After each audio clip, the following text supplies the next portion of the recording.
హిందూ సంప్రదాయంలో సోమవారానికి ఎంతో విశిష్టత ఉంది. ఈ రోజును భోళాశంకరుడికి అత్యంత ప్రీతికరమైనదిగా భక్తులు భావిస్తారు.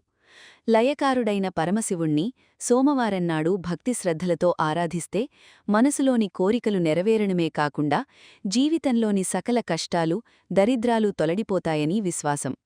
అయితే మహాదేవుని అనుగ్రహం కోసం చేసే పూజల్లో శివతాండవ స్తోత్రానికి విశేషమైన ప్రాధాన్యం ఉంది.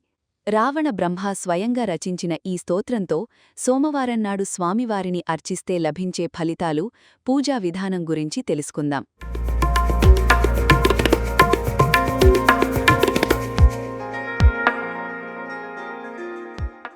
సోమవారంనాడు శివతాండవ స్తోత్రాన్ని పఠించే సమయంలో కొన్ని నియమాలను పాటించడం వల్ల సత్ఫలితాలు లభిస్తాయని పండితులు చెబుతున్నారు.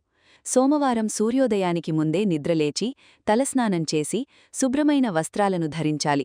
ఇంట్లోని పూజా మందిరంలోగాని శివాలయంలోగాని ఉన్న శివలింగానికి గంగాజలం, స్వచ్ఛమైన పచ్చిపాలతో భక్తితో అభిషేకం చెయ్యాలి. స్వామివారికి విభూతి లేదా చందనంతో తిలకందిద్దాలి.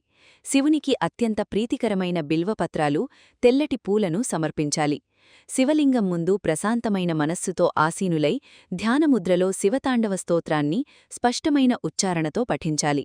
స్తోత్రపఠనం పూర్తయిన తర్వాత ఆవు నెయ్యితో వెలిగించిన దీపంతో స్వామివారికి కర్పూర నీరాజనమివ్వాలి.